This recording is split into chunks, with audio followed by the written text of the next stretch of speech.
बोलिए वृंदावन बिहारी लाल की जय।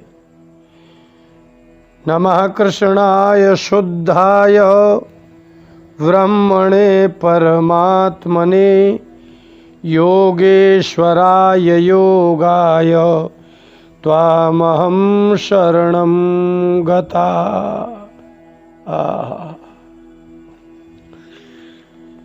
आपने एक बात सुनी होगी कि भगवान सबके हृदय में रहते हैं। भगवान गीता में अर्जुन से कहते हैं कि समोहम सर्वभूतेषु हृदयेषु अर्जुन तिष्ठति। हे अर्जुन, हृदय में ही भगवान रहते हैं। यह आत्मा भी हृदय में ही रहता है। तो वास्तव में हृदय में है। हृदय कैसे? डॉक्टर लोग तो हृदय को चीड़ के फाड़ के एक एक उसका एक एक रोम रोम कर लेते हैं, तो अभी उनको तो कभी जीवात्मा नहीं दिखता। वो लोग तो कितना ऑपरेशन कर लेते हैं।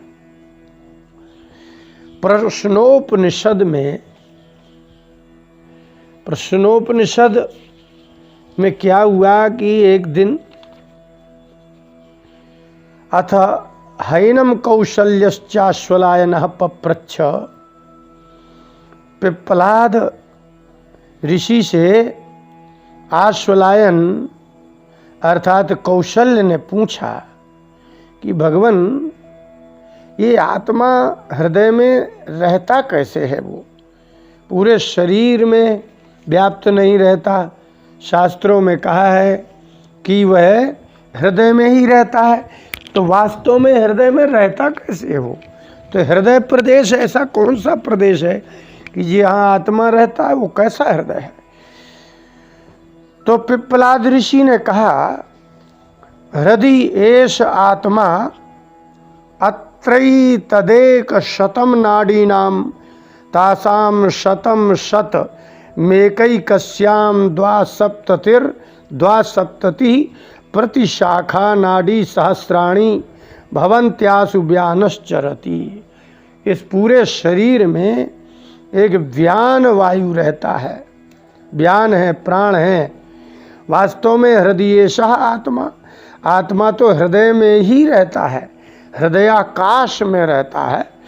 और पुंडरीकाकार मांस, कमल के समान जो मांस पिंड है ना, ये जिसको डॉक्टर लोग देखते हैं, उसमें 100 नाड़ी नाम 100 नाड़ियाँ हैं उस हृदय में। दिल में जिसको आप कहते हैं हृदय में 100 नाड़ी हैं। और एक एक नाड़ी नाम एकैकस्याम द्वासप्तति। और एक एक नाड़ी में क्या है? शतम 100। एक एक नाड़ी है, माने हृदय प्रदेश में 100 नाड़ियाँ हैं और एक नाड़ी में 100 शाखाएं हैं।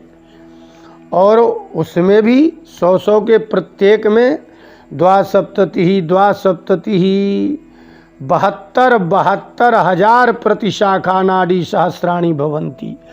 72 हजार नाड़ियाँ एक एक में रहती हैं। उसमें एक व्यान नाम का प्राणवायु, प्राण ही तो 5 प्रकार का है ना। प्राण है, समान है, उदान है, व्यान है, ये है। तो आप जिसको हो वायु को एक रूप मानते हैं, वो वास्तव में शरीर में 5 प्रकार का होता है। हृदय में पुंडरीक कमल के जैसा मांस होता है, आकार होता है। इसी को हृदय आकाश कहते हैं। यह लिंगात्मा शरीर स्त्री का, पुरुष का हो, चाहे मच्छर का हो, हाथी का हो, सभी का हृदय एक कमल के समान ही होता है। और उस कमल के समान में इतनी नाड़ियाँ हैं। तो वास्तव में इन नाड़ियों में व्यान वायु रहता है। और जैसे सूर्य की किरणें नहीं निकलती हैं, तो जिस प्रकार से सूर्य की किरणें निकलती है, उसी प्रकार से हृदय से निकलकर सब नाड़ियों में, पूरे शरीर में व्यानः सर्व शरीरगः आपकी जहाँ जहाँ जोड़ हड्डियाँ हैं, कंधे हैं, जो मर्म स्थल है, उन सब में प्राण वायु अपान वायु के माध्यम से व्यान वायु की अभिव्यक्ति होती है। अब आप विचार करिए कि कैसे चित्र दिखाई देगा। आपका जो हृदय है वो वास्तव में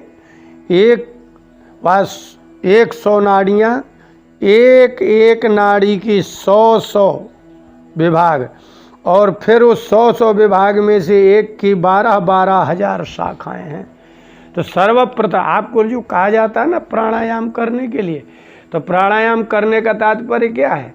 प्राणों का विस्तार। आप अपने शरीर में जो प्राणायाम करते हैं वो प्राणायाम प्रधान है। आपके शरीर में अपान है, प्राणवायु है, और व्यान है, उदान है, समान है, ये वायु है। अब एक शब्द है हृदय आकाश। भागवत के द्वितीय स्कंद में राजा परीक्षित को सुखदेव जी ने कहा कि परीक्षित, जिसका चिंतन किया जाता है, जिसको आप मन कहते हैं, वो वास्तव में क्या है? बोले केचित स्वदेहांतर हृदयावकाशे प्रादेश मात्रम पुरुषम वसंतम। आप अपनी नाभि से ये तर्जनी और अंगूठा दोनों अंगुली लगाइए। इन दोनों अंगुलियों को लेकर के, अर्थात तर्जनी नीचे नाभि में रखिए और अंगूठे को ऊपर की ओर ले जाइए। इसको प्रादेश कहते हैं। प्रादेश नाप, जैसे बीता होता है ना, तो बीता में तो कनिष्ठिका और ये अंगूठा चलता है, तो भी आप नाभि से लेंगे तो ये अंगूठा बीता के हिसाब से ऊपर चला जाता है। लेकिन ये जो छोटी अंगुली है, ये जो अंगूठे के पास की, इसको नाभि में रखिए और आप इसको अंगूठे को ऊपर ले जाइए। जब आप ऊपर ले जाते हैं तो ये प्रादेश कहलाता है। प्रादेश का तात्पर्य हुआ कि अंगूठे की पास की अंगुली को आप नाभि में रखें, अंगूठे को ऊपर ले जाएं, तो बीता में जो अंगूठा जाता है उससे वो जहाँ अंगूठा रहता है, इसको प्रादेश मात्रम पुरुषम वसंतम। सुखदेव जी ने कहा कि कुछ जो हैं, जो महात्मा लोग हैं, वो क्या करते हैं? केचित स्वदेहांतर हृदयावकाशे। आकाश आपको दिखाई नहीं देता है। कहाँ दिखाई देता है? कहीं नहीं दिखाई देता है। तो आकाश किसका विषय है? ना तो आप आकाश को, जहाँ जहाँ छिद्र रहता है, अवकाश, जहाँ जहाँ जगह रहती है, उसी को ही कहते हैं आकाश। अवकाश को आकाश कहते हैं। अब इस अवकाश का आकाश ही आत्मा है, ये तात्पर्य निकला। अब वो कैसे दिखाई देगा? ना तो जिह्वा से आप उसको स्वाद ले सकते हैं कि आकाश खट्टा मीठा है क्या है, और ना ही आप नासिका से उसमें सूंघ सकते हैं कि सुगंध है कि दुर्गंध है, और ना ही आप नेत्रों से उसको देख सकते हैं कि वह आखिर में कैसा है, वो स्वरूपवान है कि निरूपवान है। आप कुछ नहीं देख सकते हैं। इसलिए सुखदेव जी ने भी कह दिया कि आप इतना समझ लो कि राजन, ये हृदय प्रदेश भी जीवों से अज्ञात है। जिसको आप पुंडरीकाकार कमल के समान एक मांस पिंड देखते हैं, वो तो मांस पिंड क्या है? यकृत और प्लीहा, इन दोनों के संयोजन करने के लिए वह एक कमल के समान आकार वाला है। जो सफ़ेद खून, रक्त तो जिसको आप खून कहते हो ना, वो सफ़ेद होता है, जो आपके आमाशय से निकलता है। वहाँ जा कर के वहाँ एक ऐसा रंग है यकृत में कि यकृत में से निकल के हृदय प्रदेश में जाता है।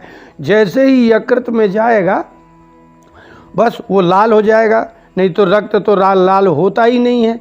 लाल किया हो जाता है, वहाँ हो जाता है।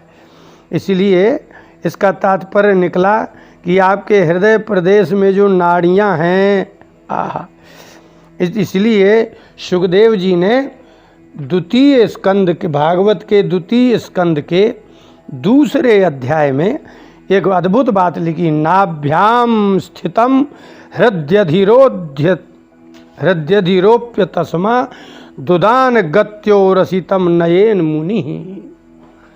जो मुनि अभ्यास है, जिन्होंने अपने गुरु के संसर्ग में आकर के भगवान को, आत्मा को जानने का प्रयास किया है, उन नाभ्याम स्थितम, नाभि में स्थित उदान वायु रहता है। उस उदान वायु को हृदय अधिरोप्य, हृदय में लाएंगे। ये जो कमल के समान हृदय है ना, यहाँ जो एक एक नाड़ी की 100 नाड़ी, 100 नाड़ी में 72 हजार नाड़ियाँ होती हैं। वो पुंडरी का कार्य जिसको आप हृदय कहते हो, वो वास्तव में हृदय आकाश है। और आप प्राणायाम के बल पर, योग के बल पर जो मुनि हैं, मुनि का अर्थ क्या होता है? व्याकरण में लिखा मुने मने रुच्य मन्यते, जो मानता है उसको मुनि कहते हैं, करता है उसको मुनि कहते हैं। तो वह नाभ्याम स्थितम, नाभि में स्थित जो उदान वायु, इसलिए तो कहा ना कि हृदय प्रदेश में। आप अपनी तर्जनी अंगुली को नाभि में रखिए, जो अंगूठे के पास की, अब अंगूठे को ले जाइए, यहाँ जहाँ लाएंगे ये स्थिति हृदय की कहलाएगी। और यदि बीता बना दें, छोटी वाली अंगुली रखे तो ऊपर चला जाएगा, तो वो ओरह कहलाएगा, ओरस कहलाता, वक्षस्थल कहलाता है। आपके यहाँ छाती में ही 2-3 जगह का विभाग है, छोटा छोटा सूक्ष्म, इसलिए नाभि में स्थित, नाभि में स्थित जो उदान है उसको आप हृदय में लाइए, और वह योग विधि से होगा, निरंतर करने से होगा। तस्माद उदान गत्यो रसी, फिर उसको उदान वायु को नाभि से खींचिए, हृदय में अधिष्ठित करे मुनि, और वहाँ से ओरहा वक्षस्थल में ले जाए। ततो अनुसंधाय धिया मनस्वी, तब वह मनस्वी व्यक्ति अनुसंधान बुद्धि की, अब बुद्धि का प्रयोग यहाँ करना है, बुद्धि का विचार करना है। तो स्वतालुमूलम शनकैर्नयेत, जिस आप उदान वायु को हृदय में स्थित करके आप जो बुद्धि से अनुसंधान करेंगे, तो तालु मूल जो जिह्वा है ना, वहाँ ले जाएं, शनकई ही, धीरे धीरे आप वहाँ ले जाएं। ऐसे आप करेंगे तब आपको, आप कैसी स्थिति में पहुँच जाएंगे। इसी भागवत के दूसरे स्कंद के दूसरे अध्याय में सुखदेव जी ने कहा कि राजन न यत्र शोको न जरा न मृत्यु नार्तिर न चोदवेग ऋते कुतश्चित। हे राजन, ना वहाँ कोई शोक होगा, ना जरा वृद्धावस्था होगी, ना मृत्यु होगी, क्योंकि जहाँ आत्म तत्व का आपको ध्यान करना है, ज्ञान करना है, वही तो स्थान है। इसलिए आप बिना क्रिया के तो आप खाली बातों से तो नहीं जान सकते ना। इसलिए आप सर्वप्रथम ये तो समझिए कि कहा भगवान कहते सबके हृदय में मैं रहता हूँ, सभी शास्त्र कहते हैं, तो हृदय में भगवान रहते, तो हृदय तो समझिए कि कहाँ है। तो प्रादेश मात्रम, ये जो हृदय है नाभि से लेकर के अंगूठा पर्यंत, ये हृदय है, उसके ऊपर बीता में जाएगा तो ओरस होगा। इस प्रकार से आप तालमूल में स्थित होंगे, तब कहीं आप जरा शोक मोह मृत्यु से परे होंगे। तब आपको समझ में आएगा कि हाँ भगवान रहते हैं। तो अर्थात जैसे संसार के प्रति आप क्रिया करते हैं और पदार्थों को प्राप्त कर लेते हैं, ऐसे ही इस तरफ भी क्रिया करनी ही होगी।